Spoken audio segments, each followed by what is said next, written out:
The air was thick with smoke and the deafening roar of cannon fire as the walls of Constantinople trembled under the relentless assault. It was the spring of 1453, and the once mighty capital of the Byzantine Empire stood on the brink of collapse. Inside the city, desperate defenders outnumbered and exhausted clung to the last shreds of hope, while outside, the Ottoman forces, led by the ambitious young Sultan, Mehmed II, pressed forward with iron determination.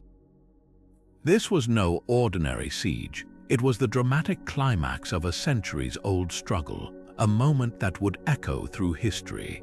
The fall of Constantinople wasn't just the end of an empire. It was a turning point that reshaped the world, marking the close of the medieval era and the dawn of a new age. What led to this fateful day? How did a city that had stood unbroken for over 1,000 years finally succumb?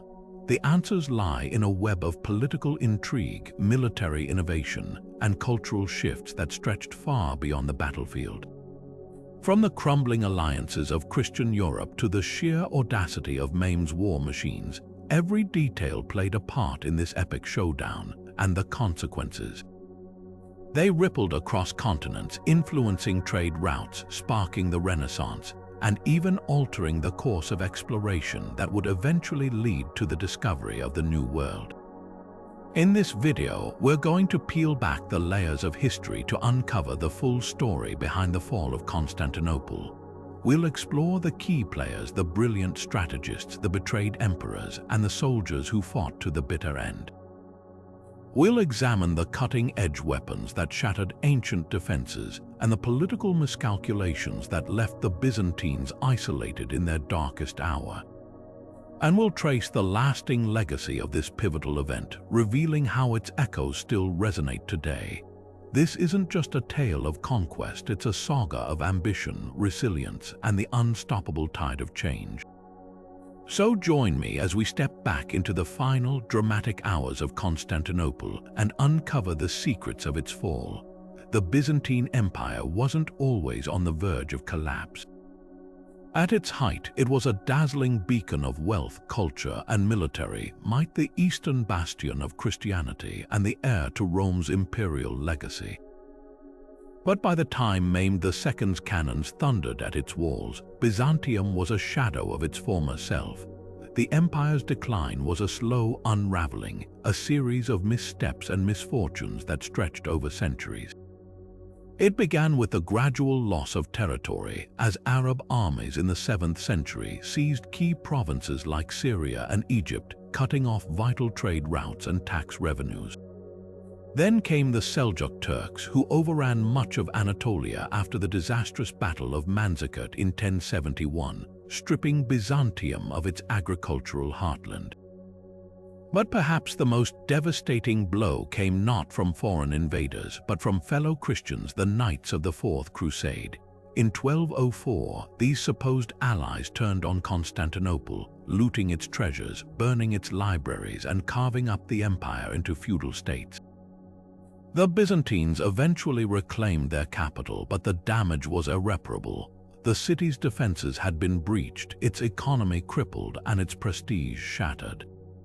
Internal divisions only deepened the crisis. Power struggles between aristocratic families and religious factions eroded stability, while emperors wasted precious resources on short-sighted wars.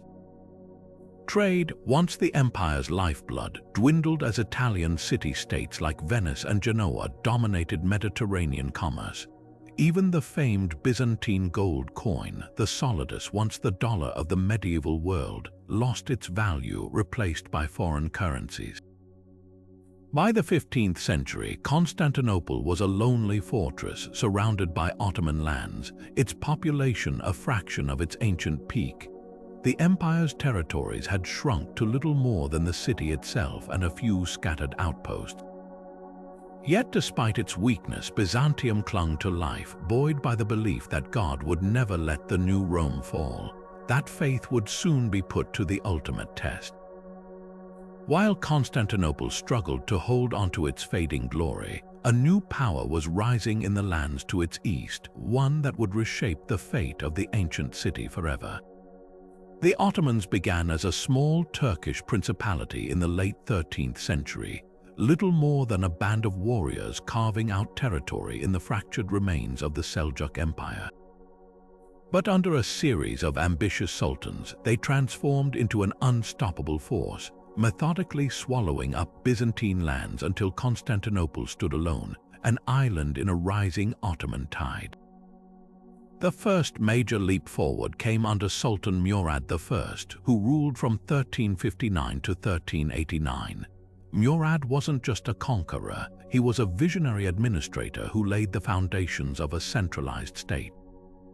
He expanded Ottoman control deep into the Balkans, capturing Adrianople, modern-day Edirne, and making it the new capital. This move was strategic genius. By positioning his power base in Europe, Murad signaled that the Ottomans weren't just another Anatolian warlord state. They were here to stay.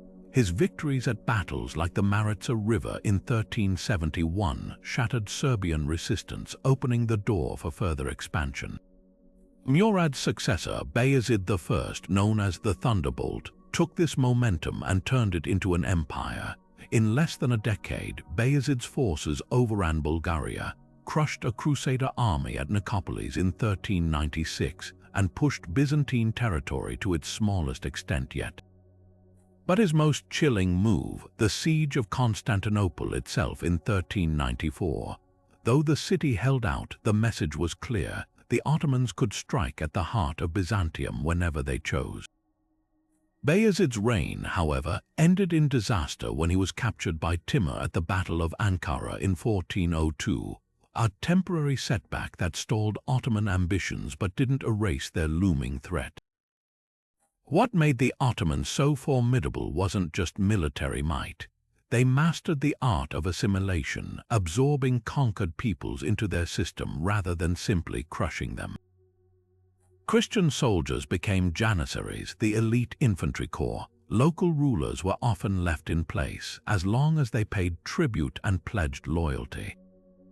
This pragmatism allowed the Ottomans to grow stronger with each conquest, turning former enemies into pillars of their expanding state. By the time Mehmed II took the throne in 1451, the Ottomans controlled nearly all routes into Constantinople. The city's once vast hinterlands were gone, its supply lines severed. The Byzantines now relied on Italian merchant ships for food, a precarious lifeline that Mehmed would soon exploit. The stage was set for the final act. Sultan Mehmed II was unlike any ruler the Ottomans had seen before. At just 21 years old when he launched his final assault on Constantinople, he possessed a rare blend of ruthless ambition, intellectual brilliance, and unshakable conviction that he was destined to achieve what no Muslim leader had done in 800 years: capture the legendary city. His contemporaries called him the Conqueror even before the siege began, a testament to the aura of inevitability he cultivated. But Mehmed wasn't just a warrior, he was a scholar, fluent in multiple languages, deeply versed in philosophy, and obsessed with the legends of Alexander the Great. He didn't just want to conquer, he wanted to eclipse history itself. From childhood, Mehmed was groomed for greatness. His father, Murad II, ensured he received an education fit for an emperor, surrounding him with tutors from across the Islamic world and beyond. Persian poets, Arab scientists, and even Italian humanists shaped his mind, giving him a worldview far broader than that of a typical medieval warlord. He devoured texts on military strategy, Roman history, and engineering, absorbing every lesson he could about the art of siege warfare. But what truly set him apart was his ability to innovate. While others relied on tradition, Mehmed sought out the cutting edge, literally. When he learned of a Hungarian cannon maker named Orban capable of casting monstrous guns unlike anything seen before, he emptied his treasury to hire him, demanding a weapon so powerful it could crack the legendary Theodosian walls. The result, the Basilica Cannon, a 27-foot-long behemoth that hurled stone balls weighing over half a ton, a terrifying symbol of Mehmed's willingness to gamble everything on the unproven. Yet his ambition wasn't just military or intellectual, it was deeply spiritual. Mehmed saw himself as the fulfillment of ancient Islamic prophecies that foretold a righteous conqueror would one day take Constantinople, ushering in a new era of Muslim dominance. He pored over hadiths and consulted mystics, convinced his name had been written in destiny. This wasn't mere superstition, it was a calculated tool of leadership. By framing the siege as a holy mission, he united fractious factions under his banner, from grizzled janissaries to nomadic Turkmen horsemen. Even his rivals couldn't ignore the symbolism. The young Sultan wore a banner inscribed with the words, "The Sultan of the Two Seas and the Two Continents," a bold declaration that his empire would span hemispheres. But beneath the grand vision lay a mind coldly attuned to reality. Mehmed understood that to take Constantinople, he'd need more than faith or firepower. He'd need to outthink the Byzantines at every turn. When the city's chain blocked his navy from entering the Golden Horn, he didn't waste ships assaulting it. Instead, he orchestrated one of the most audacious engineering feats of the age, dragging 70 warships over land on greased logs under cover of darkness, bypassing the defenses entirely. When spies reported the Byzantines were reinforcing vulnerable sections of the walls, he launched diversionary attacks to stretch their dwindling manpower thin. Every move was a chess play, each gambit designed to chip away at the defenders' hope. By the spring of 1453, Mehmed's obsession had consumed him. He reportedly spent nights pacing his tent, studying maps by candlelight, and interrogating prisoners about the city's weak points. To his advisors' dismay, he dismissed offers of tribute or negotiated surrender. Only total victory would suffice. Constantinople wasn't just a prize, it was the keystone of his legacy, the conquest that would either crown him as history's greatest sultan or condemn him as a reckless upstart. And as his armies massed outside the trembling walls, one truth became undeniable. This young ruler, barely old enough to grow a full beard, was about to change the world. Mehmed II left nothing to chance in his campaign to take Constantinople. His preparations were meticulous, almost obsessive in their scale, a blend of brute force and strategic genius designed to overwhelm a city that had resisted sieges for centuries. The first masterstroke came with the construction of the Rumeli fortress, a colossal stronghold built in just 4 months on the European shore of the Bosporus. This wasn't just another military outpost, it was a chokehold. Positioned directly across from the older Anadolu fortress, the two structures formed an iron gate, strangling maritime traffic into Constantinople. Ships attempting to slip past faced devastating crossfire, cutting off the city's lifeline of food and reinforcements from the Black Sea. The message was unmistakable. Mehmed wasn't just besieging Constantinople, he was slowly suffocating it. But the Sultan knew walls alone wouldn't topple the legendary Theodosian defenses. He needed firepower, the kind the world had never seen. Enter Orban, the Hungarian engineer whose reputation for crafting monstrous cannons reached Mehmed's ears. The Sultan spared no expense, offering the craftsman a fortune to build weapons capable of shattering stone. The result was the Basilica, a bombard so massive it required teams of oxen and hundreds of men to transport its 27-foot barrel.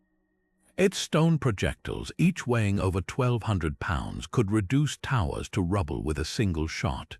Yet even this wasn't enough for Mehmed.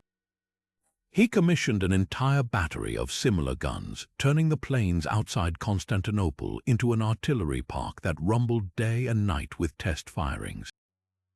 The Byzantines, peering from their walls, could only watch as plumes of smoke signaled their doom in slow motion.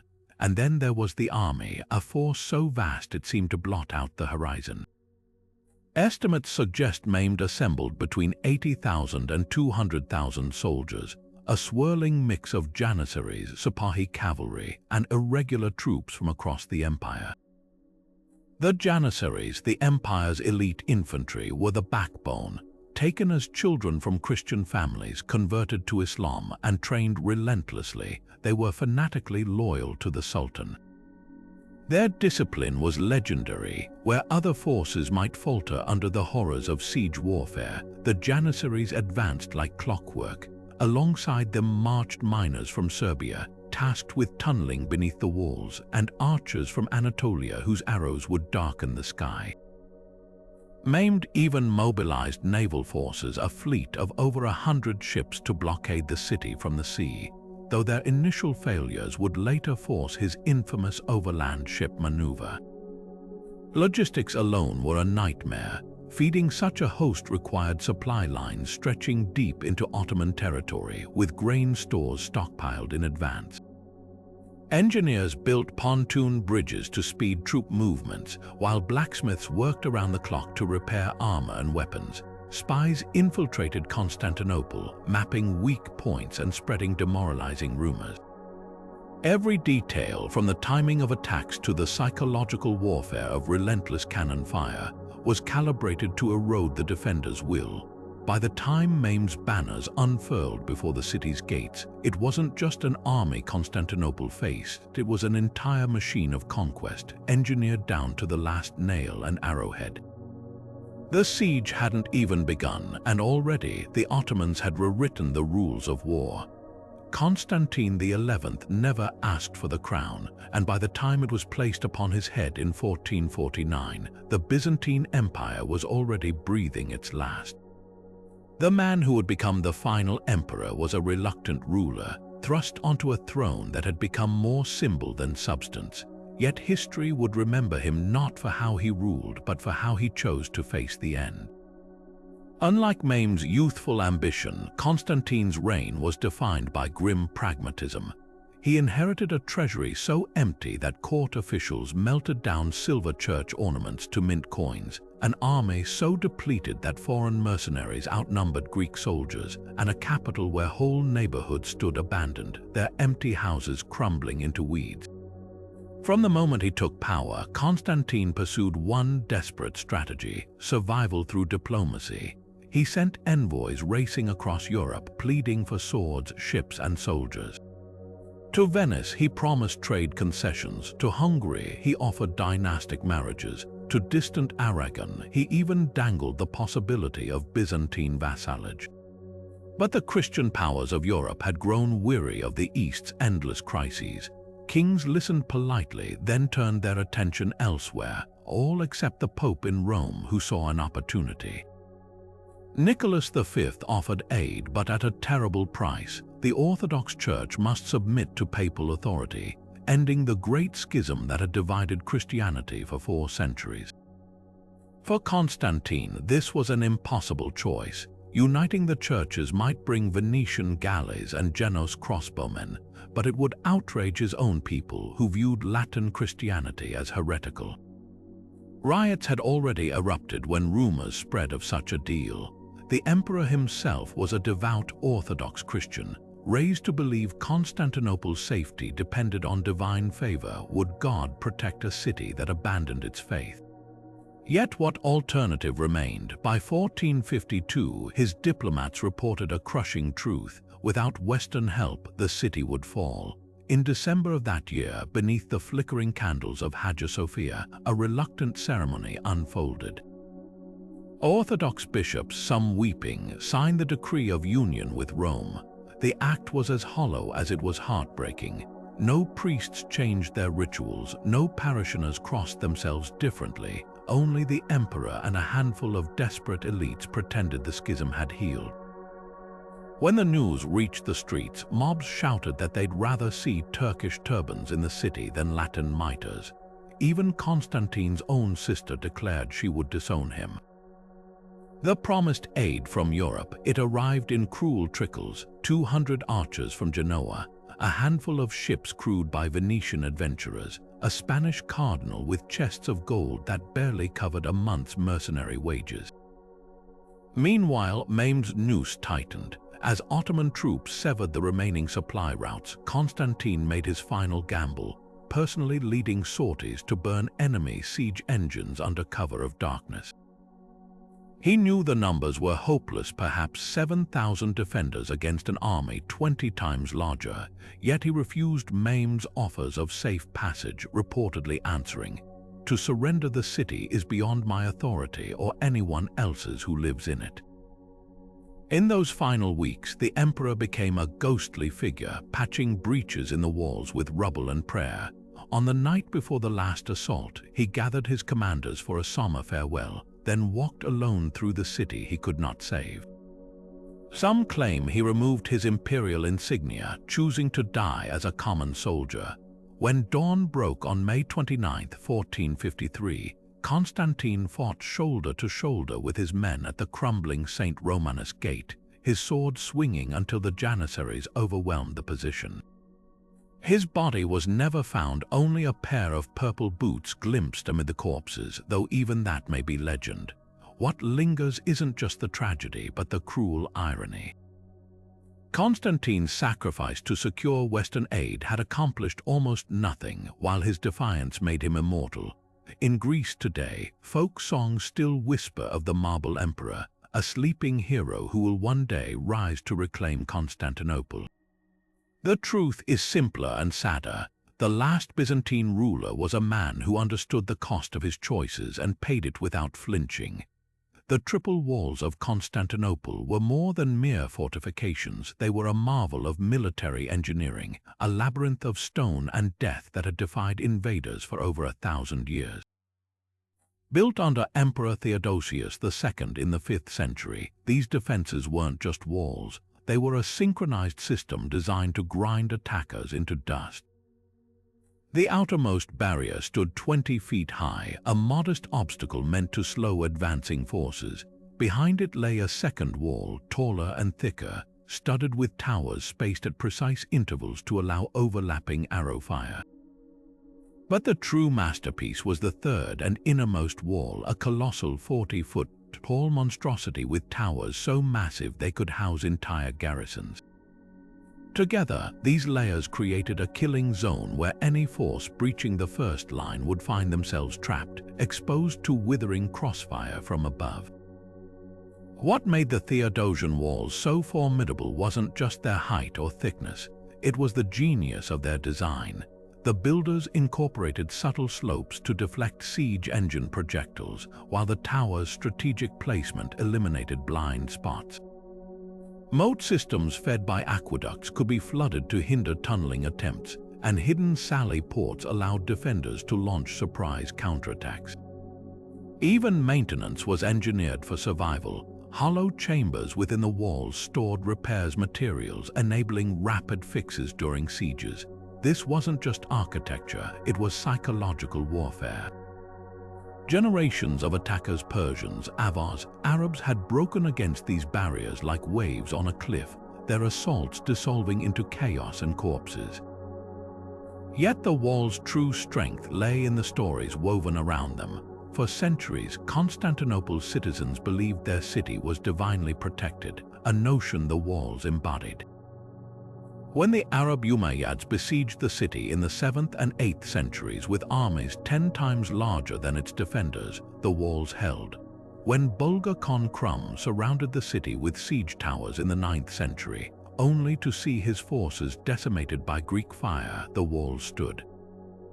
Each failed assault deepened the legend until the very idea of breaching them seemed unthinkable. But legends, as Mehmed II understood, are made to be shattered.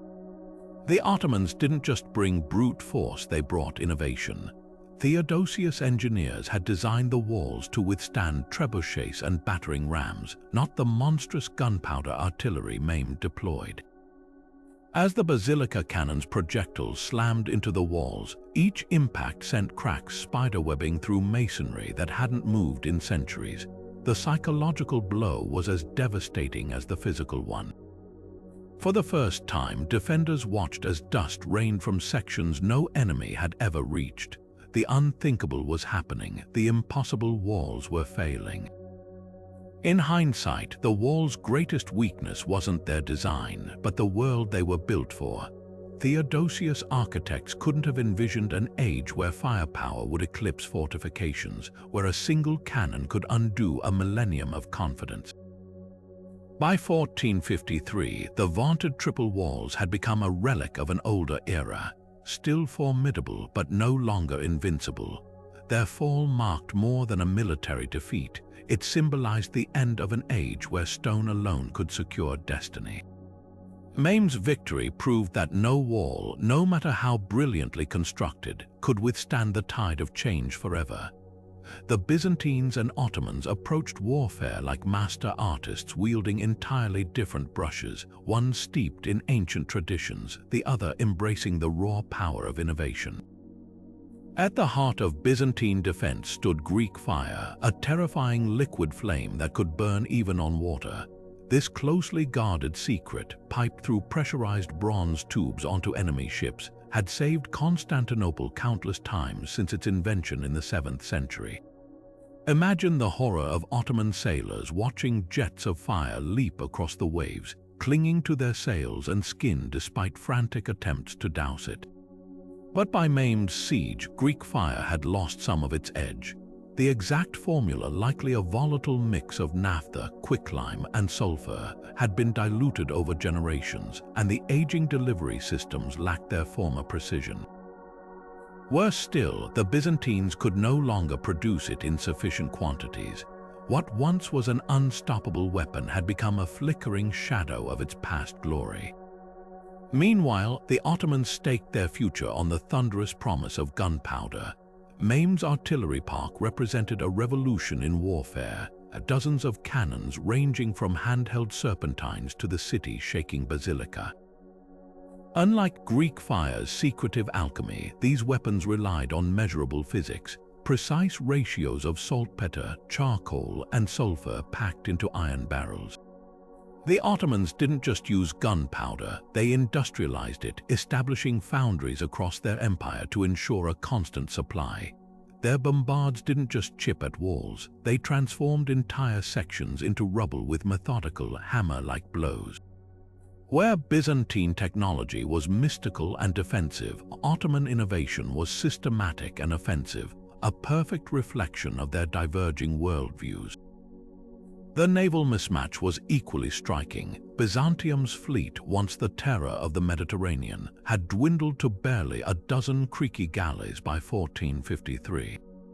These aging vessels, dependent on oar power and boarding tactics, were relics of a bygone era when ramming prows decided battles. Contrast this with Mehmed's audacious solution to the Golden Horn's blockade chain. Faced with an impassable barrier, he didn't waste ships on frontal assaults. Instead, he orchestrated an engineering marvel, hauling 70 galleys overland on greased wooden rails, bypassing the chain entirely under cover of night. This maneuver wasn't just tactical brilliance, it showcased the Ottoman ability to merge land and sea warfare into something entirely new. Yet the true difference lay in mentality. The Byzantines clung to proven methods, their tactics etched in centuries of tradition. Their generals still studied ancient manuals by long-dead emperors, while Ottoman commanders experimented relentlessly. When Mehmed's initial naval assaults failed, he didn't retreat, he adapted, building floating artillery platforms to pummel the sea walls. Where Byzantium saw walls as impenetrable, the Ottomans saw them as puzzles to be solved. This cultural divide, tradition versus transformation, would decide more than a battle. It would rewrite the rules of warfare itself. Dawn broke over Constantinople on April 6, 1453, with an eerie quiet, the last calm before the storm. Across the plains to the west, an unnatural shimmer stretched to the horizon. The glint of sunlight on 50,000 polished helmets, the restless movement of horses and men, the flicker of countless campfires. Mehmed's army had arrived, and with chilling efficiency, they began weaving a noose around the ancient city. Sappers dug trenches to shield their advance, while raiding parties burned outlying villages, sending panicked survivors streaming toward the gates. By nightfall, every road leading to Constantinople was severed, every well poisoned, every field put to the torch. the Ottomans weren't just blockading the city, they were erasing its connection to the wider world. From the battlements, defenders watched as the Ottoman camp transformed into a grotesque mirror of their own city, a bustling metropolis of tents and workshops, complete with its own bazaars, bakeries, and even a mobile mint striking coins to pay the troops. The scale was deliberately overwhelming. Mehmed ordered his men to beat drums and blow horns ceaselessly, creating a wall of noise that seeped through the walls, making sleep impossible. At night, the sky glowed red with bonfires, while during the day, the rhythmic pounding of the great cannons became the city's metronome, each booming strike a reminder that time was running out. But the psychological warfare ran deeper than showmanship. Mehmed orchestrated calculated horrors to erode morale. Prisoners captured in skirmishes were impaled on stakes within view of the walls, their agonized silhouettes serving as grim warnings. Ottoman engineers constructed a makeshift gallows taller than the outer fortifications, dangling nooses while their comrades shouted promises of mercy to any defector. Even nature seemed to conspire against the Byzantines on April 22nd. A lunar eclipse bathed the city in blood-red light, sending superstitious defenders into panicked prayers. Inside Constantinople, desperation bred surreal scenes. Priests paraded sacred relics along the walls, while soldiers traded rumors of Venetian relief fleets that never came. The wealthy hoarded food in hidden cellars, leaving the poor to scavenge rotting grain from abandoned houses. A strange fatalism took hold. Some citizens abandoned their posts to drink in tavernas, while others gave away prized possessions, certain they'd be dead by month's end. Yet amid the gloom, acts of defiance flickered. A Genoese mercenary scaling the ruins of a collapsed tower to plant his banner, Greek fishermen slipping past the blockade to net fish under cover of fog, the emperor himself working alongside masons to patch breaches with rubble and shattered marble statues. The siege's opening weeks became a macabre dance of innovation and endurance. When Ottoman miners tunneled beneath the walls, Byzantine engineers counter-dug, flooding the passages or engaging in subterranean knife fights by torchlight. Greek fire sputtered to life in brief, terrifying geysers, scattering attackers before the aging pumps failed. Mehmed, ever the tactician, adapted daily, shifting cannon emplacements to exploit new weaknesses, ordering night assaults to exhaust defenders, even floating portable fortresses on rafts to attack the sea walls. But for all the ferocity, neither side could land a decisive blow. The Ottomans bled for every inch of ground, while the Byzantines, though outnumbered 20-1, clung to the desperate hope that their walls and their God would hold. The waters of the Golden Horn should have been Constantinople's lifeline, a sheltered inlet where supply ships could dock safely, reinforcing the city even as land routes were cut off. But by April 1453, that hope was slipping away. The Byzantines had stretched a massive iron chain across the harbor's entrance, its links thick as a man's arm, buoyed by wooden floats to prevent Ottoman ships from breaching their sanctuary. For weeks, this barrier held, but the defenders knew it was only a temporary shield. Their tiny fleet, a pitiful handful of creaking galleys and converted merchant ships, was hopelessly outmatched by Mehmed's armada, which prowled just beyond the chain like wolves circling a wounded stag. Desperation drove the Byzantines to gamble everything on one moonlit night in late April. 3 sleek Genoese relief ships laden with grain and weapons had run the Ottoman blockade near the Dardanelles. Now they lurked just beyond the Golden Horn, waiting for their chance to dash for safety. Under cover of darkness, the Byzantines launched a diversion, setting fire to a cluster of fishing boats and sending them drifting toward the Ottoman fleet. As enemy sailors scrambled to douse the flames, the Genoese ships hoisted their sails and shot toward the chain. For a heartbeat, it seemed they might make it. Then the Ottoman guns roared. What followed was a massacre. Cannonballs punched through hulls while arrows hissed down like rain. Grappling hooks clamped onto the Genoese vessels, dragging them into boarding actions where scimitars clashed with crossbows. One ship, engulfed in Greek fire, became a floating pyre. Yet the horror wasn't confined to the battle. Mehmed, furious at his navy's sluggish response, summoned his admiral and ordered his execution on the spot. As the man's lifeless body flopped into the water, the Sultan turned to his officers with a chilling declaration. The chain would not stop him. If his ships couldn't sail around it, they'd go over it. Mehmed's solution was as brilliant as it was insane. North of the city, where the Bosporus curved toward the Black Sea, the shoreline narrowed to a thin strip of land barely half a mile wide.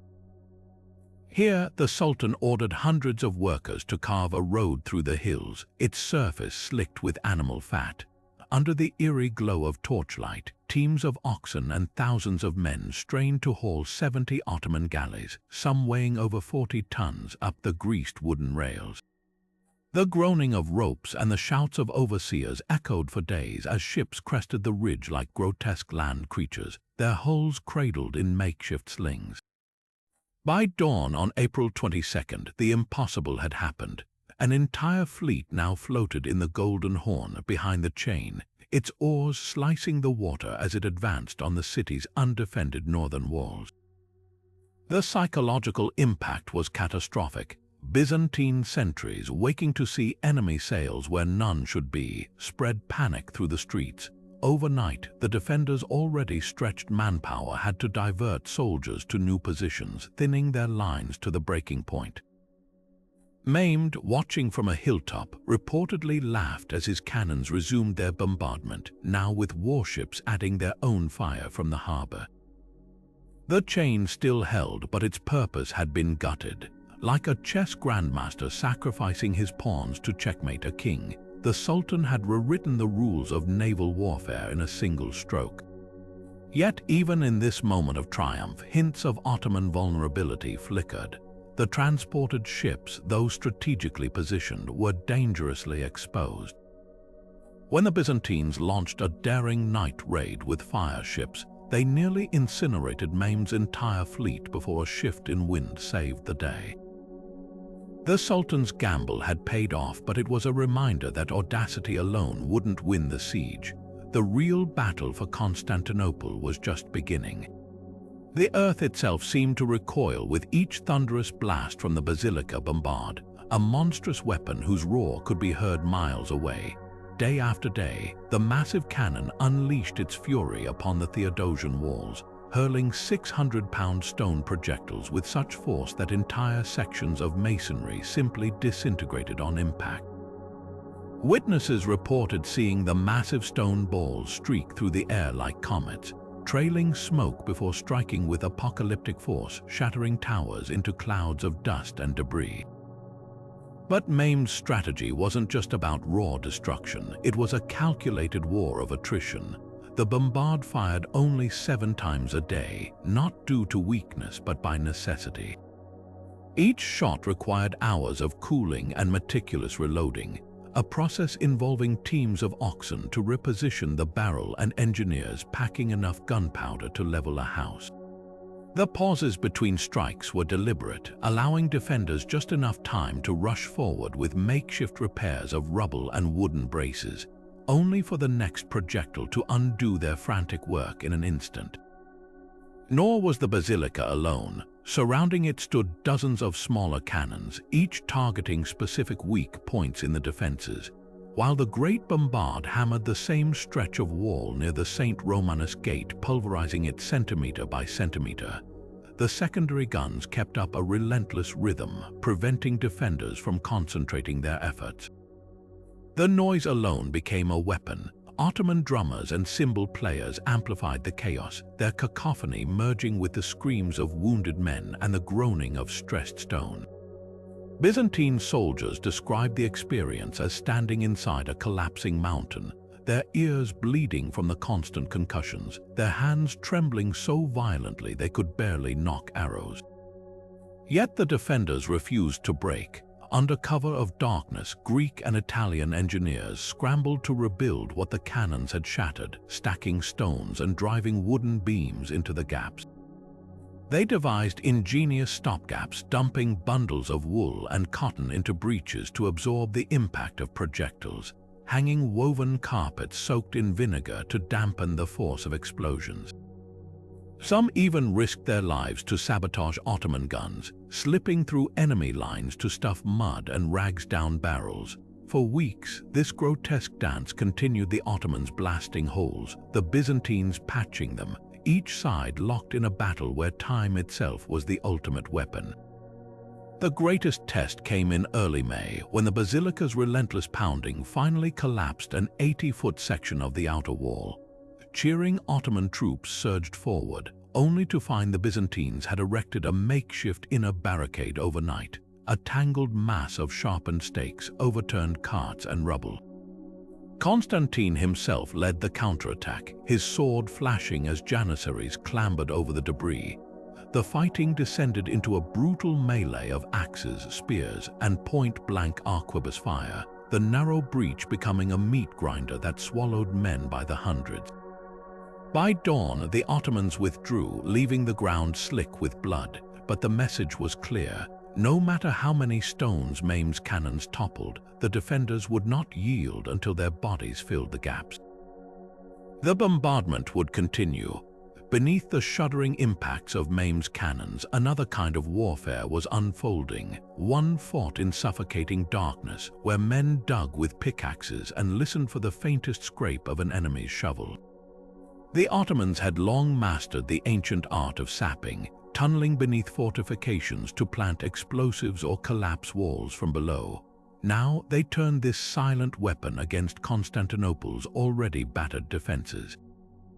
Teams of miners, many conscripted from Serbia's silver mines, burrowed like moles through the soft earth beyond the city's moat. Their progress was methodical. Timber shoring supported the tunnels as they advanced inch by inch, the air thick with the stench of sweat and damp soil. The goal, to reach the foundations of the Theodosian walls and pack the chambers with barrels of gunpowder, turning the Byzantines' own ground against them. But the defenders were no strangers to this subterranean game. For centuries, Byzantine engineers had employed a network of underground listening posts, narrow shafts dug behind the walls, where soldiers pressed their ears against hollowed-out drums stretched with animal hide. These primitive but effective sound amplifiers could detect vibrations from dozens of feet away. When Ottoman picks broke through a new section of earth, the faint echoes traveled through the soil like whispers, alerting the Byzantines to the danger. The countermeasures were as brutal as they were ingenious. Once a tunnel's location was pinpointed, Byzantine sappers would dig their own passage to intercept it, often engaging in frantic hand-to-hand combat in the claustrophobic darkness. Other times, they flooded the enemy tunnels with seawater siphoned from the Golden Horn, drowning entire work crews where they stood. One particularly gruesome tactic involved lowering burning barrels of sulfur and pitch into the shafts, creating toxic clouds that choked invaders before they could retreat. The Ottomans retaliated with traps of their own false tunnels designed to lure Byzantine diggers into dead ends where collapsing ceilings buried them alive. This hidden war reached its climax in mid-May when Ottoman sappers successfully detonated a massive charge beneath the Blaşany section of the walls.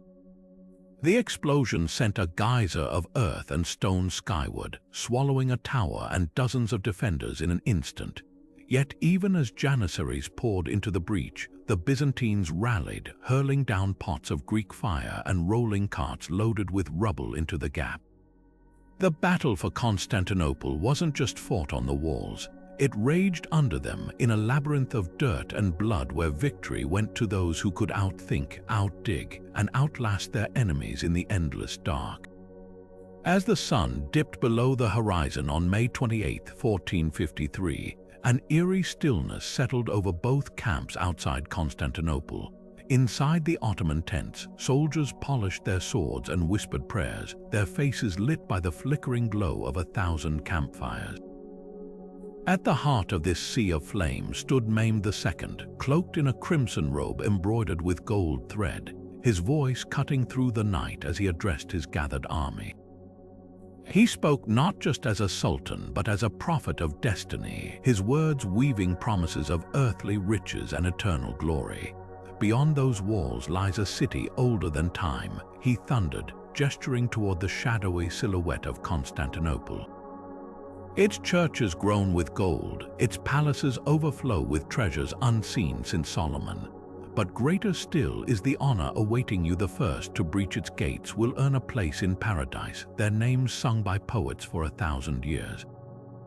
The air crackled with fervor as janissaries beat their drums, the rhythm pulsing like a war-hungry heart. Mehmed's final gift, a decree that for 3 days his men could claim whatever loot they seized, a temptation few could resist. Meanwhile, within the crumbling city, a procession of flickering candlelight wound through the streets like a fragile thread of hope. The Byzantines, Orthodox and Latin alike, set aside their bitter divisions for one last act of unity. Priests carried sacred relics through the smoke-choked air, the Virgin's robe, fragments of the true cross, icons said to weep holy oil. The emperor walked barefoot among them, his face gaunt with exhaustion as he kissed each icon pressed to his lips. For hours, the hymns of desperate voices rose into the night, mingling with the distant Ottoman war chants. Some wept openly, others stared blankly at the cracked mosaics of Hagia Sophia, as if memorizing their last glimpse of beauty before the storm. Near the shattered St. Romanus Gate, Constantine XI gathered his ragged commanders, Greek nobles in dented armor, Genos mercenaries with blood-caked bandages, even a handful of Turkish defectors who'd chosen martyrdom over Mehmed's service. His words were stripped of grandeur, raw with the weight of the moment. "You stand where countless generations have stood before you," he said, his voice barely above a whisper yet carrying through the hushed crowd. Not as defenders of stone and mortar, but as guardians of a flame that has illuminated the world for 11 centuries.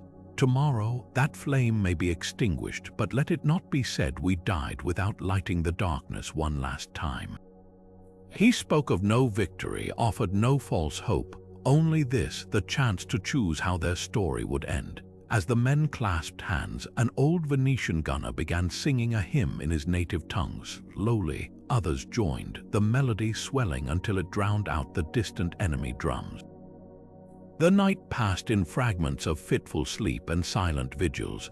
Some defenders carved their names into church walls, others gambled away non-existent fortunes in crumbling tavernas, laughing through their fear. A handful slipped into the shadows, scaling ropes down the seawalls in search of escape, but most remained at their posts, watching the eastern sky for the first hint of dawn. Across the no-man's land, Mehmed's artillery teams loaded their final rounds, their guns silent at last, not from mercy, but to preserve powder for the decisive hour.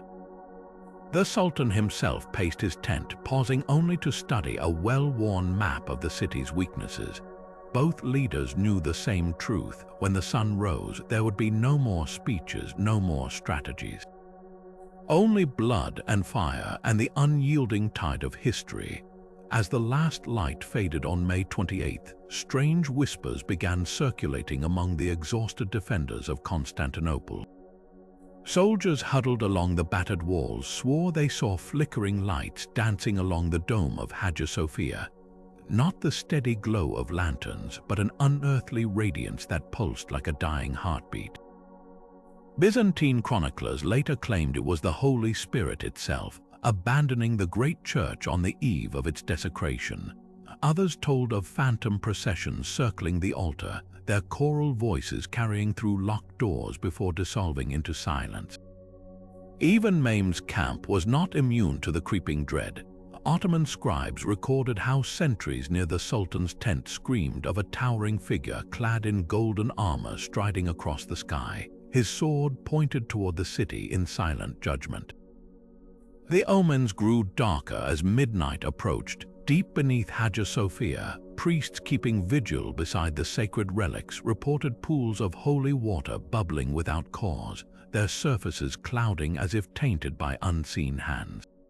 In the Blashany Palace, Constantine's advisors woke gasping from identical nightmares, visions of the bronze statue of Emperor Justinian atop his column, suddenly turning its back on the city, his great horse rearing as if to flee.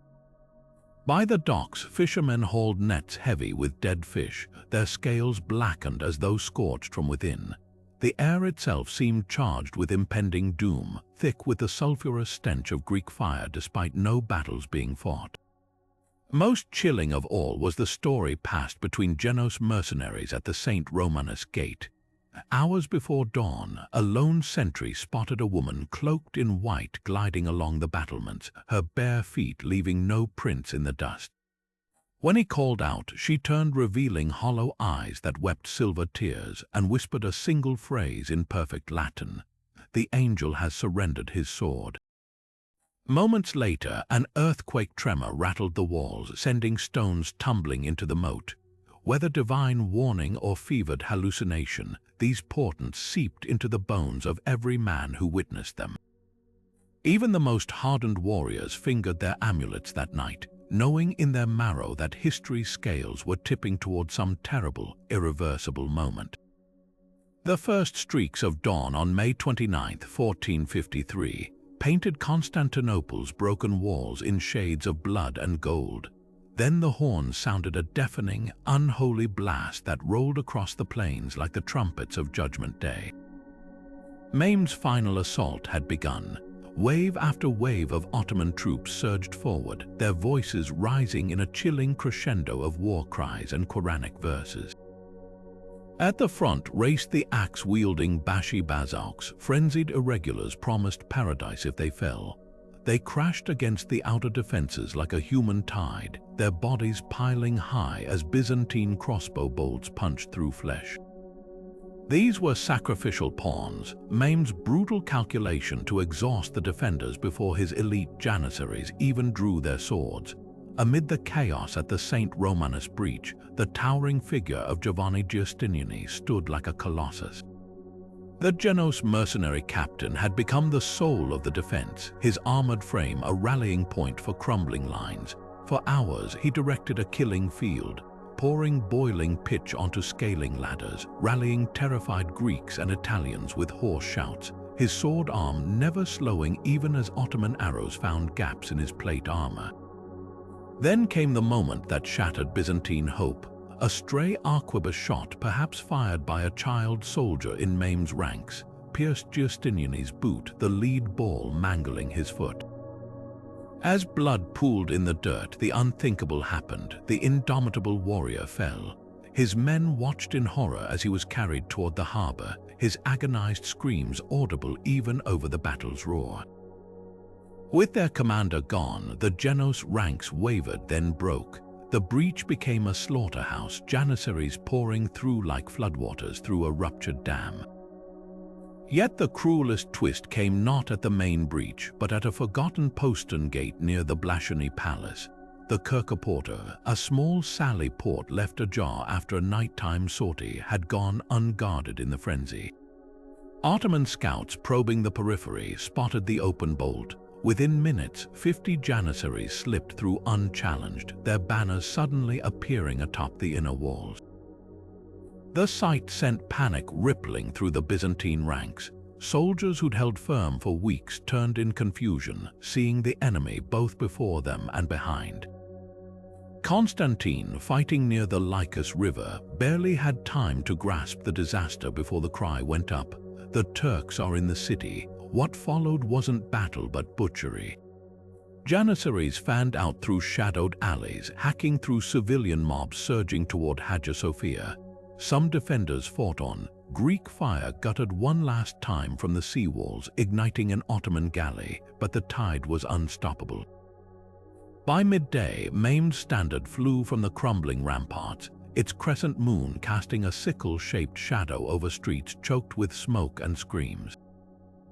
The last Byzantine emperor reportedly tore off his imperial insignia and plunged into the fray at the St. Romanus Gate, his body vanishing beneath a forest of scimitars. By sunset, the thousand-year empire had bled its last, not with a solemn surrender, but in the desperate, clanging chaos of steel on steel, of men drowning in their own blood, of a city's soul tearing apart at the seams. High on a hill outside the walls, Mehmed watched the flames consume Constantinople's skyline. The conquest had cost him nearly half his army, entire regiments wiped out in the grisly work of breaching the impossible walls. Yet as the screams of the dying mixed with the triumphant calls of the muezzin, the young Sultan knew history had pivoted on this day. He would enter the city not as a destroyer, but as Caesar claiming the mantle of Rome itself. The age of Byzantium was over. A new empire was being born in the ashes. The fate of Constantine XI remains one of history's most haunting mysteries. A disappearance so shrouded in legend that even now, centuries later, scholars still debate whether the last Byzantine emperor died a warrior's death or vanished into myth. The most enduring account, passed down by Greek chroniclers, paints a scene of tragic grandeur. As Ottoman troops poured through the shattered St. Romanus Gate, Constantine tore off his imperial regalia, drew his sword, and charged into the melee with his remaining guards, never to be seen again.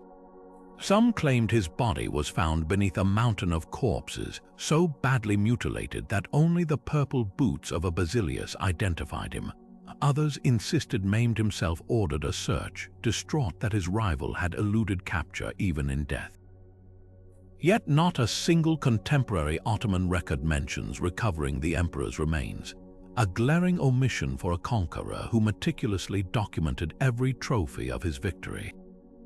The silence of Mehmed's scribes fueled alternative theories. One persistent legend whispered that Constantine escaped through the Golden Horn by sea, swapping his armor for a merchant's cloak as the city burned. Variations of this tale surface in Balkan folklore, where he's said to have fled to the Mora or even Crimea, living out his days as a monk. More fantastical versions speak of an angel snatching him from the battlefield, spiriting him away to a hidden cave where he sleeps until Greece's hour of need, a myth that still stirs nationalist fervor today. Modern archaeology has only deepened the enigma.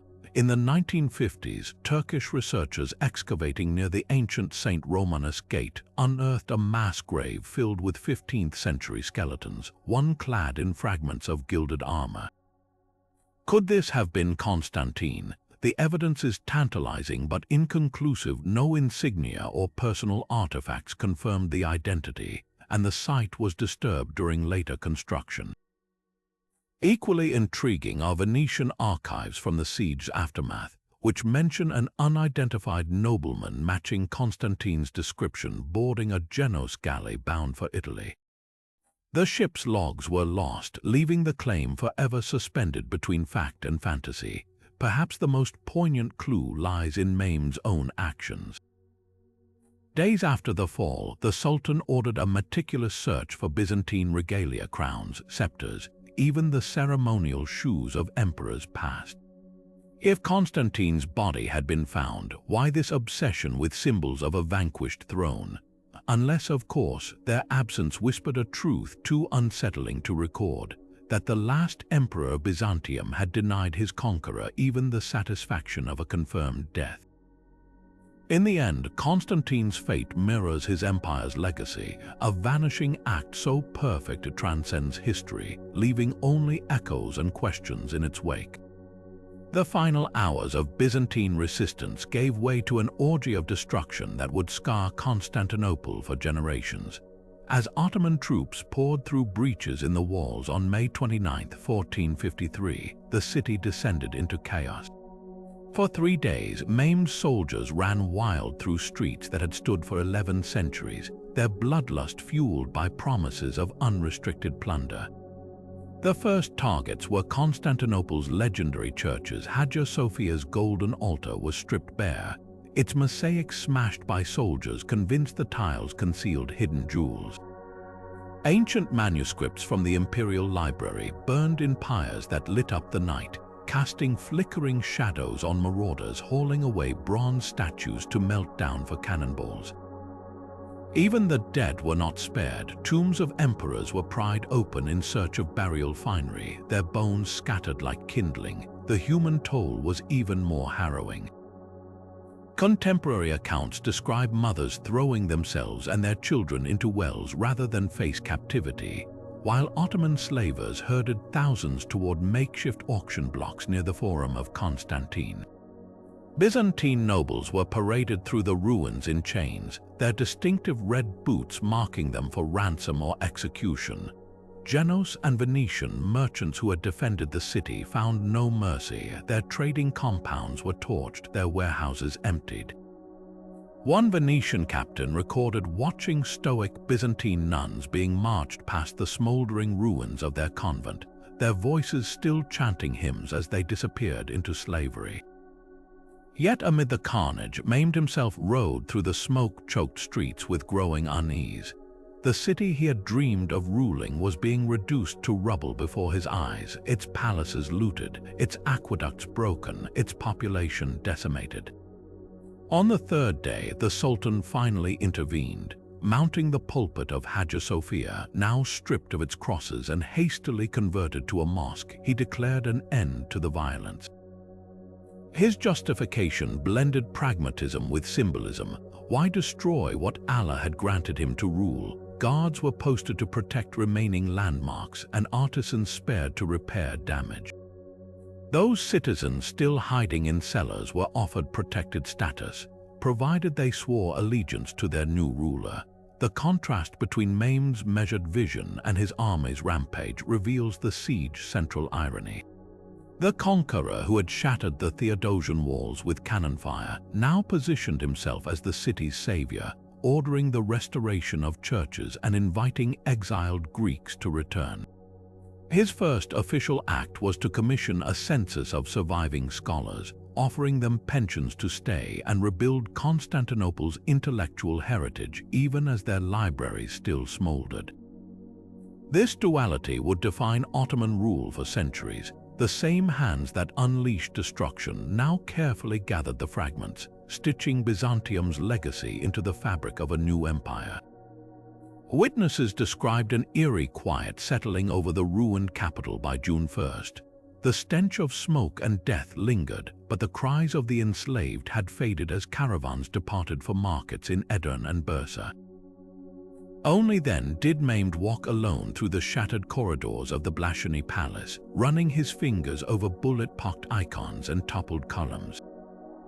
Some claimed he whispered verses from Persian poets lamenting fallen cities. Others said he simply stood in silence, watching the moon rise over a skyline he had both obliterated and inherited. The sack had lasted 72 hours, but its echoes would reverberate through history, a brutal interlude between the death of one world and the painful birth of another. Hagia Sophia stood frozen in time as Mehmed II crossed its threshold on the first afternoon of his conquest, the vast dome casting fractured light across a scene of unimaginable tension. The air still smelled of incense and blood. Hours earlier, terrified worshippers had huddled beneath the golden mosaics, clinging to the altar as Ottoman axes splintered the towering doors. Now the conqueror walked alone between columns of purple porphyry, his boots echoing on marble worn smooth by 1,000 years of Christian footsteps. At the center of the nave, he paused, bending to scoop a handful of dust from the floor, a gesture witnesses interpreted as both humility and possession.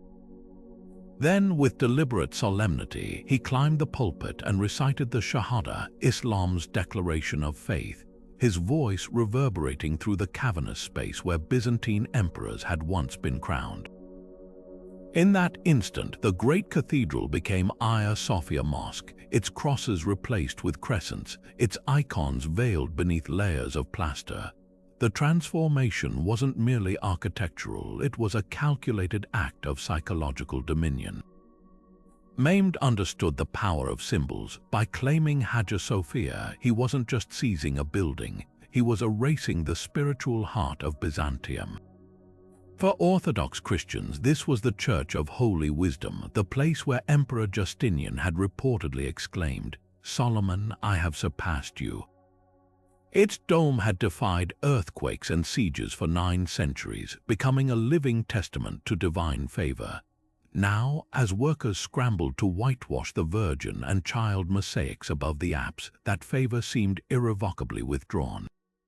Greek chronicles describe priests collapsing mid-prayer as they heard the first call to prayer echo beneath Christ Pantocrator's fading gaze. a sound that would continue uninterrupted for nearly 500 years. Yet Mehmed's actions revealed surprising nuance beneath the triumph. Unlike his soldiers ransacking the city, he expressly forbade the destruction of Hagia Sophia's structural elements. The Sultan's chief architect, Sinan, later noted how Mehmed marveled at the building's engineering, insisting its integrity be preserved as a gift to Allah. Even the Christian mosaics, though concealed, were never fully destroyed, their golden tesserae waiting silently beneath layers of Islamic calligraphy. This duality defined Mehmed's vision. He sought not to eradicate Byzantium, but to absorb and surpass it. When he ordered the construction of a madrasa within the complex and a soup kitchen for the poor, he mimicked Byzantine imperial traditions of patronage, claiming the mantle of protector alongside conqueror.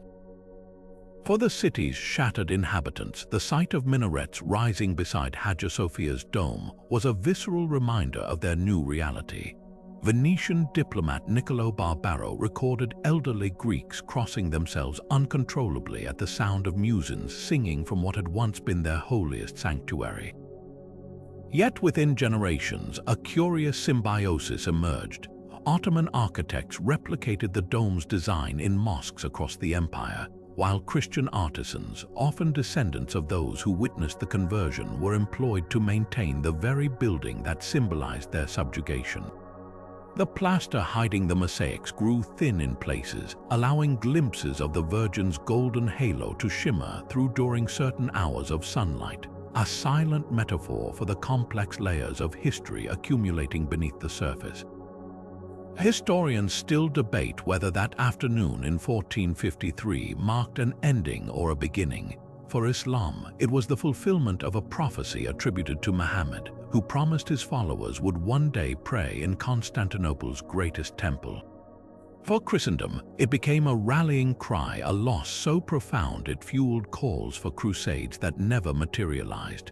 But Hagia Sophia itself endured, bearing witness to empires and ideologies that rose and fell beneath its dome. The moment Mehmed knelt on its floor wasn't just the death knell of Byzantium, it was the birth of an idea that would shape the Ottoman Empire for centuries. That true power lies not in destruction but in transformation. Niccolò Barbaro never intended his diary to be read by history. The Venetian ship's surgeon penned his account in secret, scribbling by candlelight as Ottoman shells shook the walls around him. His words, raw and unfiltered, capture the siege's visceral horror. The wounded lay 3 deep in the churches, their blood pooling between the floor mosaics. Mothers pressed icons to their children's lips as Greek fire reflected in their terrified eyes a false sunrise of damnation. One harrowing entry describes a Genos mercenary stumbling through the streets with an arrow lodged in his cheek, still carrying his crossbow though his fingers had turned black with frostbite. What makes Barbaro's chronicle so devastating is its intimacy. The way he notes the smell of burning human hair drifting over the walls, or the sound of Byzantine nuns singing psalms as janissaries battered their convent doors. For stark contrast, turn to the Ottoman historian Kritavoulos, who framed the same events as divine inevitability.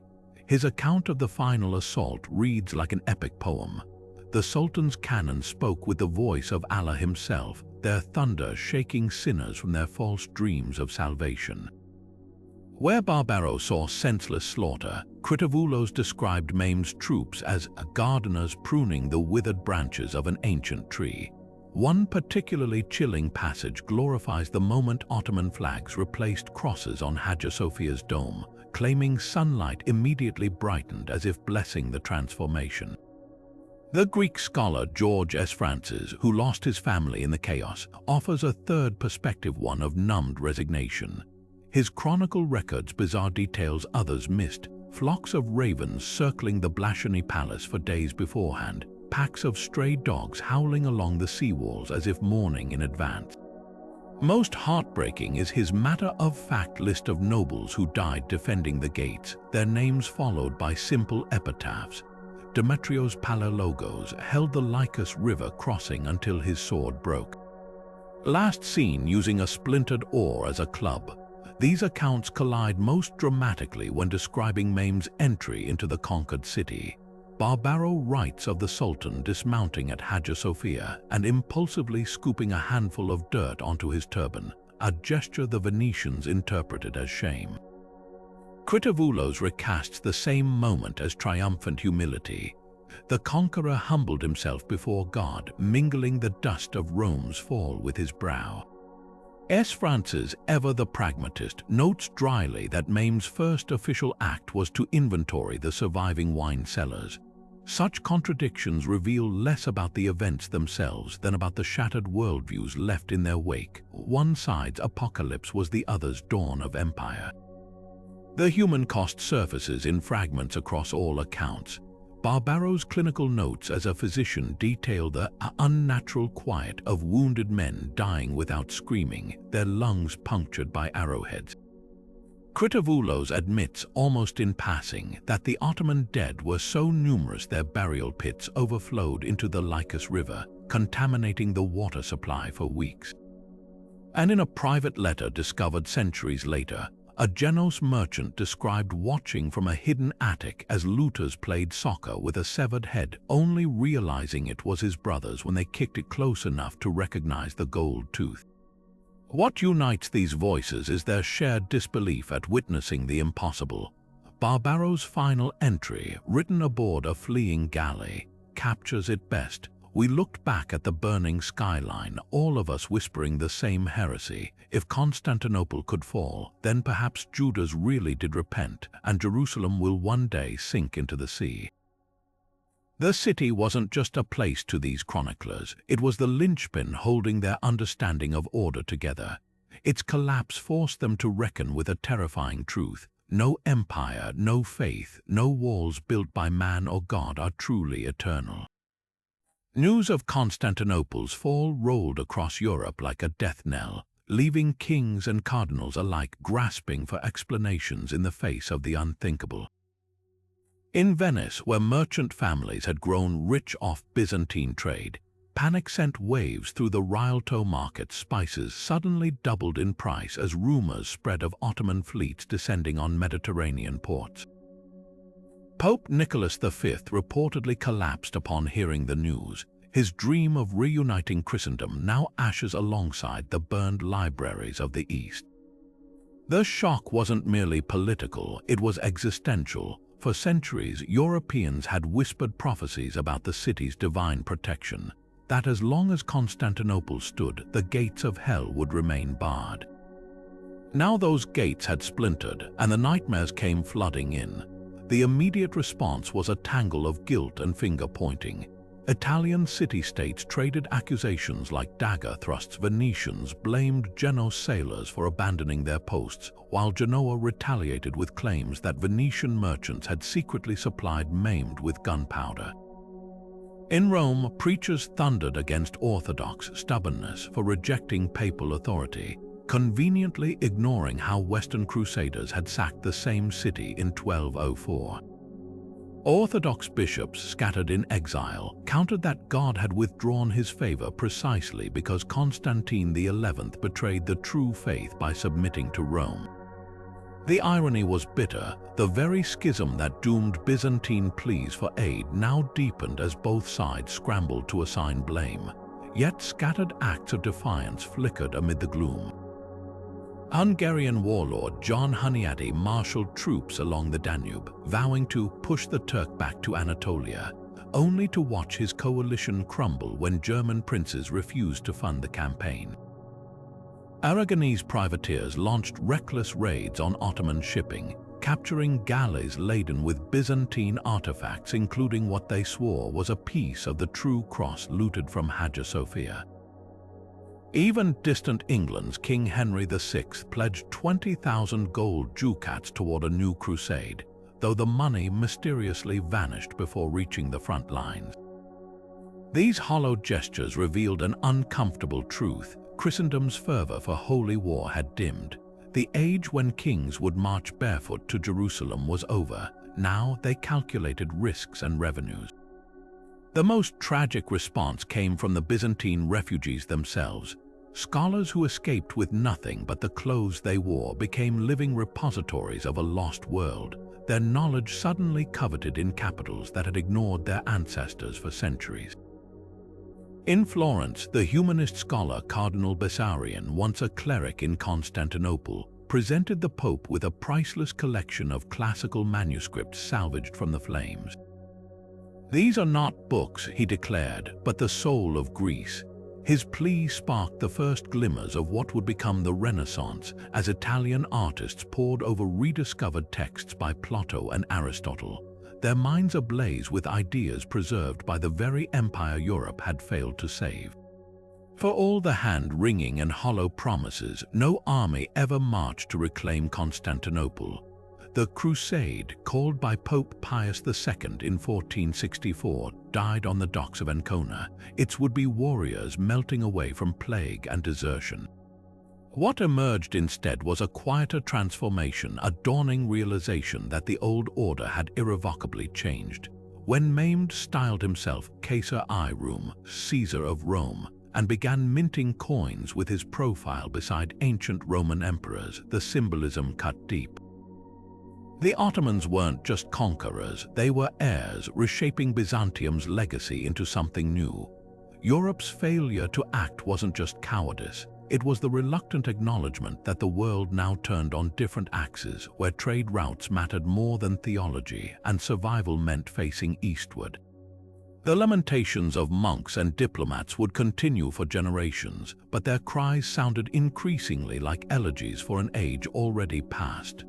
The fall of Constantinople didn't just scatter an empire, it scattered the embers of ancient knowledge across Europe, igniting a fire that would reshape the world. As Ottoman soldiers sacked the city, a quiet exodus began. Scholars clutching manuscripts under their cloaks, artists smuggling sketches in their satchels, and priests hiding sacred texts beneath their robes. These refugees didn't just carry personal belongings, they carried the intellectual treasures of 1,000 years, from Aristotle's lost dialogues to Ptolemy's star charts. Italy, with its wealthy patrons and hungry minds, became their sanctuary, and in the bustling workshops of Florence, Venice, and Rome, those scattered embers found kindling. At the forefront stood figures like Cardinal Bessarion, a Byzantine diplomat turned savior of classical wisdom. His personal library, packed with manuscripts rescued from Constantinople's burning scriptoriums, became the cornerstone of Venice's Marciana library. But Bessarion wasn't just a collector, he was a bridge between worlds. Fluent in Greek and Latin, he translated forgotten texts for wide-eyed Italian humanists, revealing philosophies Europe hadn't pondered since Rome fell. One pivotal gift, a copy of Plato's complete works, would inspire Marsilio Ficino to establish the Platonic Academy in Florence, where artists like Botticelli soaked up ideas that would later bloom in paintings like The Birth of Venus. The impact rippled far beyond philosophy. Byzantine mathematicians reintroduced Euclid's geometry to architects, enabling feats like Brunelleschi's dome in Florence, a marvel of engineering directly inspired by Hagia Sophia. Medical texts preserved by refugee physicians revived Galen's theories, transforming Renaissance medicine. Even the music of the era shifted when Byzantine chant notation reached composers like Josquin des Prez, weaving Eastern melodies into Western polyphony. Yet the most profound transformation was intangible, a shift in how Europeans saw themselves. The Byzantines had always viewed their empire as the direct heir of Rome, a concept Italian scholars eagerly adopted. When Lorenzo Valla used Byzantine techniques to prove the donation of Constantine a forgery, he didn't just discredit papal claims, he weaponized Byzantine scholarship to challenge medieval dogma. Suddenly, the past wasn't a static relic but a living conversation, one that would fuel revolutions in art, science, and thought. These fleeing scholars likely didn't realize they were midwifing a new age. They were simply survivors, desperate to preserve what they loved. But in their flight, they turned tragedy into rebirth, proving that even as empires crumble, ideas can rise from the ruins to light the future. The capture of Constantinople wasn't just a military victory, It was the moment the Ottoman Empire transformed from a regional power into a world-shaping force. With a Byzantine capital under his control, Mehmed II didn't just inherit a city. He seized the ultimate strategic prize, a crossroads between continents that would fuel Ottoman dominance for centuries. The Bosporus, now firmly in Ottoman hands, became the empire's lifeline, controlling trade between the Black Sea and the Mediterranean. Venetian merchants who once dictated terms found their ships subject to Ottoman tolls, while Genoese colonies in the Crimea withered without access to open waters. Almost overnight, Mehmed's grip on east-west commerce bankrolled his ambitions, turning the once bankrupt sultanate into a treasury overflowing with gold and silk. But the real genius lay in how Mehmed repurposed Constantinople's legacy. Rather than erasing its past, he absorbed it, declaring himself Caesar I Rum, Caesar of Rome, a title that reverberated across Europe's courts. By refurbishing Hagia Sophia as a mosque while preserving its structure, he sent a dual message: the Ottomans could both conquer and steward greatness. This symbolic mastery extended to governance. Greek bureaucrats who had served Byzantine emperors found themselves drafting decrees for the Sultan, their expertise seamlessly woven into the Ottoman administrative machine. Even the city's empty neighborhoods were repopulated with forced migrations of artisans and traders from across the empire, stitching a multicultural tapestry that made Constantinople, now Istanbul, a hub of global influence. With the city secured, Mehmed's armies unfurled like a blade across the map. To the west, Ottoman forces sliced through the Balkans, their advance fueled by the psychological blow of Constantinople's fall. Serbia crumpled by 1459, its silver mines bankrolling further campaigns. Bosnia followed, then Greece, where the Parthenon, ironically, became an Ottoman arms depot. By 1480, Ottoman cavalry raided the outskirts of Venice itself, the Serenissimo's once proud galleys helpless against coastal raids. To the east, Mehmed turned his gaze toward the fragmented Turkish beyliks and the crumbling remnants of the Byzantine Empire in Trebizond, swallowing them whole by 1461. Each conquest fed the next as captured cannons, conscripted engineers, and plundered wealth fueled an ever-expanding war machine. The true measure of Constantinople's value, however, lay in its role as a springboard for ideological conquest. Mehmed positioned the city as the heart of both Islamic and Roman legitimacy, a dual identity that let the Ottomans negotiate from unmatched strength. When Persian ambassadors scoffed at the Turkic upstarts, Mehmed paraded them through libraries stocked with ancient Greek texts now curated by Ottoman scholars. When European kings invoked Christendom's unity, Ottoman diplomats reminded them of Venice's betrayal of Byzantium. The city's geography became psychological warfare, its minarets visible from the Danube to the Euphrates, a constant reminder that the empire's reach was limitless. By the time of Mehmed's death in 1481, the Ottoman Empire wasn't merely a successor to Byzantium, it had dwarfed it. The bureaucratic systems honed in Istanbul governed territories from Hungary to Yemen, while the Janissaries, once a tiny corps of slave soldiers, became the empire's steel spine. The siege that began with a single cannon's roar ended with an empire whose shadow stretched across 3 continents, its roots sunk deep into the stones of Constantinople. Few conquests in history have so decisively turned a city's fall into an empire's immortality.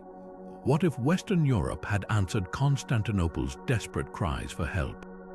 Imagine a fleet of Venetian galleys cutting through the Golden Horn's chain in April 1453, their decks packed with armored knights and fresh supplies. With reinforcements, the defenders might have repelled Mehmed's final assault, buying precious months to repair the walls and rally more allies. A prolonged resistance could have fractured the Ottoman coalition. Discontent already simmered among Mehmed's vassals, and a single major defeat might have triggered revolts across Anatolia. The Byzantine Empire, though battered, could have limped into the 16th century as a buffer state, forever altering the balance between Christianity and Islam. Europe's Renaissance, fueled by Greek scholars fleeing the Ottomans, might have unfolded differently, delayed or diluted without the urgent spark of tragedy. But let's twist the scenario further. Suppose the Theodosian walls had defied Mehmed's cannons entirely. Byzantine engineers had mastered counter-siege tactics for centuries. What if they'd adapted faster to gunpowder? Reinforced with earthworks or redesigned bastions, the defenses might have forced the Ottomans into a starving stalemate. A failed siege would have shattered Mehmed's aura of invincibility, possibly even costing him the throne to rival claimants. Without Constantinople as his capital, the Ottoman Empire might have remained a landlocked Anatolian power, its expansion stunted. Trade routes would have stayed open to Europe through the Black Sea, accelerating exploration eastward. Columbus, sailing decades later, might have sought patronage from a stronger Byzantium instead of Spain, redirecting the age of discovery toward Asia rather than the Americas. Now consider Mehmed abandoning the siege altogether. After months of fruitless assaults, dwindling supplies, and mounting casualties, the young Sultan could have faced a rebellion. His advisors warned him of the risks. What if he'd listened? A retreat in 1453 might have pushed Ottoman ambitions south toward Egypt or Persia instead, regions ripe for conquest but far less symbolically charged. Constantinople, left as a weakened but independent city-state, could have become a neutral trading hub, blending Christian and Muslim influences without domination. The clash of empires might have pivoted elsewhere, leaving Europe's eastern flank secure. The Protestant Reformation, when it came, would have lacked the existential dread of Ottoman encroachment. No Luther railing against the Turk as God's scourge, no Habsburgs diverting resources to Balkan wars. Yet these alternate paths all hinge on fragile moments. The Byzantines were one successful sortie away from destroying Mehmed's siege engines, the Ottomans one storm away from breaching the walls prematurely. History teetered on decisions as unpredictable as the wind that nearly carried a Genos relief ship to safety, or the stray shot that crippled Justinian. The fall of Constantinople wasn't inevitable, but its echoes were deafening. Whether the city stood or fell, the world would never be the same, just irrevocably different in ways we can only glimpse through the fog of what might have been.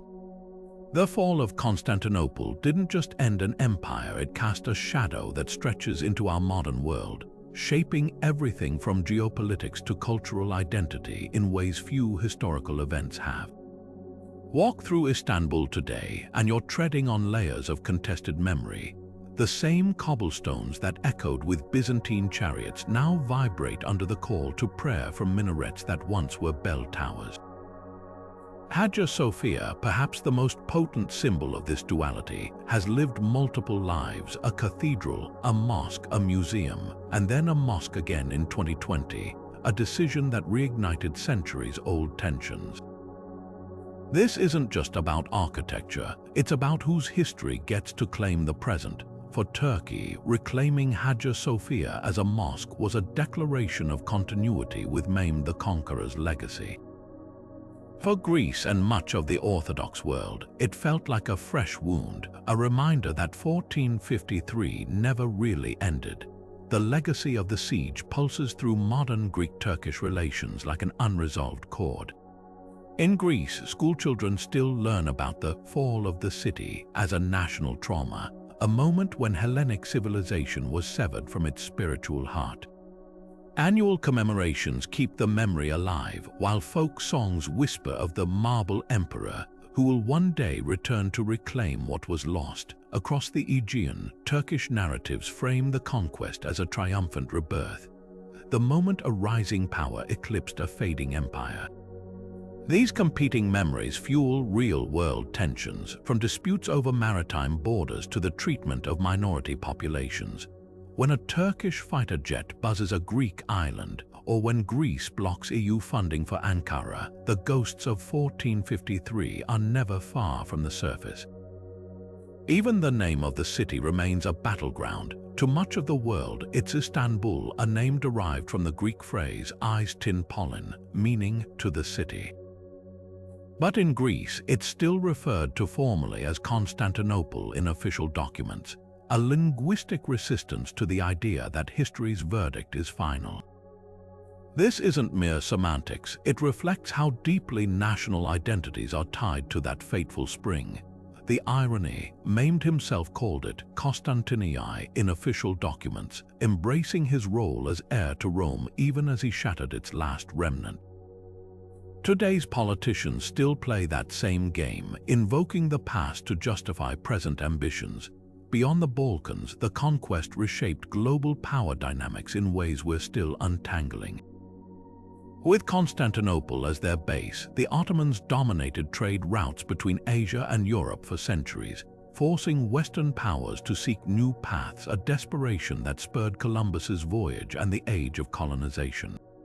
The very map of the modern Middle East bears Ottoman fingerprints, from the sunny Shia divides deepened by their rule to the colonial borders drawn after their collapse.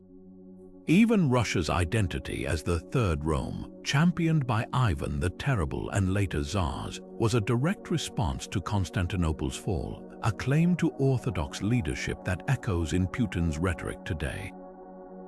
Yet perhaps the most enduring legacy is the way the event taught the world to fear and fetishize decline. From Edward Gibbon's Decline and Fall of the Roman Empire to modern warnings about American overreach, Constantinople became the ultimate cautionary tale. Every fading superpower sees its reflection in those crumbling walls, but the city's true lesson is more nuanced. It wasn't just weakness that doomed Byzantium, nor was it sheer Ottoman strength.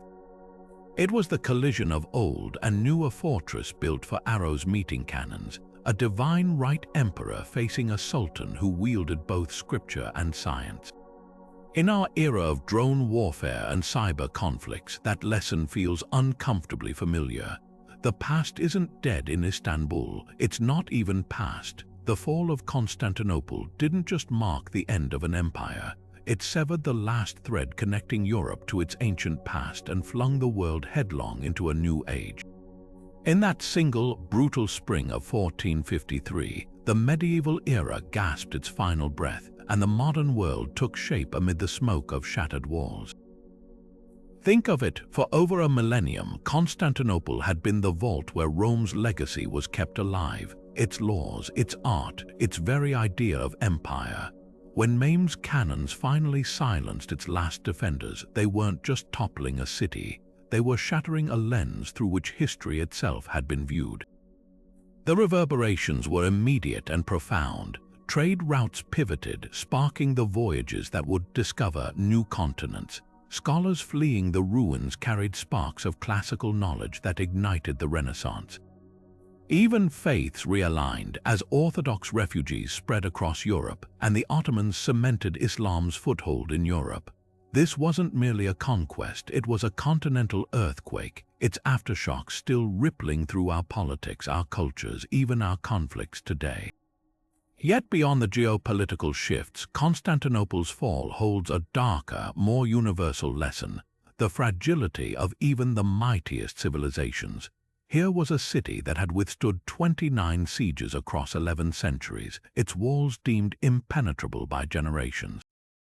Its libraries held the accumulated wisdom of antiquity. Its churches glittered with gold accumulated over lifetimes. Its streets bore the footsteps of emperors and saints.